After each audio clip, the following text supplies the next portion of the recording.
पाकिस्तान और इंडिया समेत पूरी दुनिया में लीजेंड समझे जाने वाले गुलकार और कव्वाल नुसरत फ़तेह अली ख़ां की 90 की दहाई की एक एल्बम उनकी वफ़ात के 27 साल बाद रवां साल रिलीज़ की जा रही है। ये एल्बम लंदन के एक स्टूडियो के किसी स्टोर रूम में 34 साल कबल रखी गई थी, जिसे रियल वर्ल्ड रिकॉर्ड्स ने चीन ऑफ लाइट का नाम दिया है। कंपनी के मुताबिक इसमें 4 कवालियाँ हैं, जिनमें एक आज तक कभी बाकायदा तौर पर रिलीज़ नहीं हुई थी। इस एल्बम के दोबारा मिलने की कहानी खासी दिलचस्प है, और अगर सुने 2021 में रियल वर्ल्ड स्टूडियोज़ को अपनी पुरानी रिकॉर्डिंग्स को किसी दूसरी जगह मुंतकिल करने का ख्याल न आया होता तो शायद ये एल्बम मज़ीद कई बरस तक प्रस्तारों तक न पहुंच पाती। रियल वर्ल्ड रिकॉर्ड से जब हमने यही सवाल पूछा कि आखिर ये रिकॉर्डिंग्स इतने अरसे बाद मिलें कैसे, तो उन्होंने बजरिया आई मेल हमें इस बारे में तफसील से जवाब दिया। सना 90 की दहाई के आगाज़ में नुसरत फ़तेह अली ख़ां रॉयल वर्ल्ड स्टूडियोज़ में मुतअद्दिद मरतबा रिकॉर्डिंग्स कर चुके हैं, जिनमें रवायती कव्वाली और गलोकारों माइकल बरोक और पीटर गैब्रियल के साथ सेशंस भी शामिल हैं। उनमें से एक लाइव सेशन की रिकॉर्डिंग रिलीज़ नहीं की गई थी और उसे रियल वर्ल्ड टेप आर्काइव्स में महफूज कर दिया गया था, जहां ये कई सालों तक ऐसे ही पड़ी रही। हालिया बरसों में हम अपनी टेप कलेक्शन को दूसरी जगह मुंतकिल करने की कोशिश कर रहे थे, और इस दौरान हमें एक ऐसा टेप बॉक्स मिला जिस पर यह लिखा था कि ये नुसरत फ़तेह अली ख़ां की रिकॉर्डिंग्स हैं, लेकिन इनमें मौजूद गीत इससे पहले रिलीज़ नहीं हुए थे, और ये देखकर हम बहुत खुश हुए।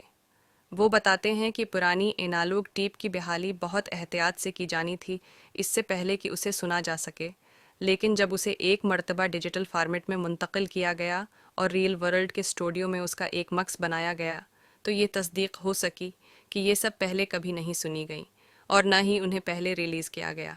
हमें ये एल्बम्स ढूंढ कर बहुत खुशी हुई, लेकिन अब हम पीछे मुड़कर देखते हैं तो ये ज़्यादा हैरान कन भी नहीं है कि ये टीपस हमारे पास मौजूद थीं।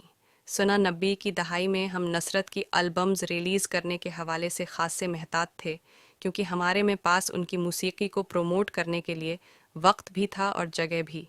उन्होंने कहा कि आस वक्त हम सिर्फ सीडी और एएलपी के ज़रिए उनकी रिकॉर्डिंग्स रिलीज़ कर सकते थे, क्योंकि उस वक्त कोई डिजिटल प्लेटफार्म मौजूद नहीं था। इसलिए हम अपना रिलीज़ शेड्यूल बहुत ज़्यादा मसरूफ़ भी नहीं करना चाहते थे कि एक ही वक्त में सारी एल्बम्स रिलीज़ कर दें।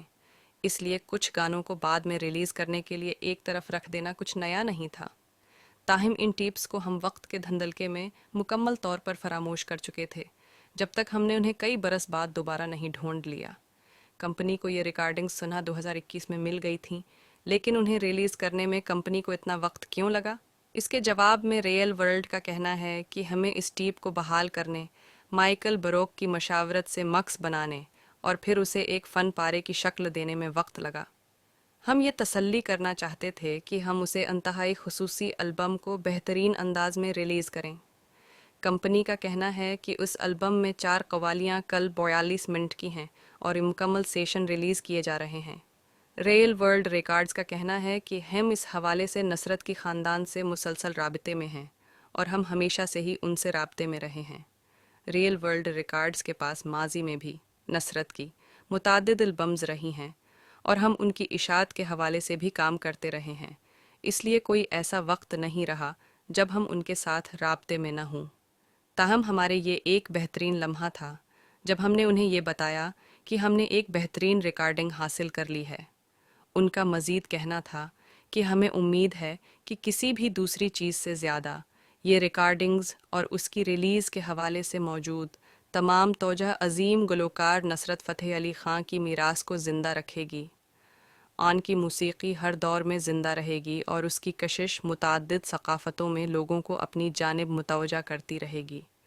हमारे लिए ये खुशी की बात है कि नुसरत की अहमियत आज भी बहुत ज़्यादा है। शुक्रिया BBC उर्दू।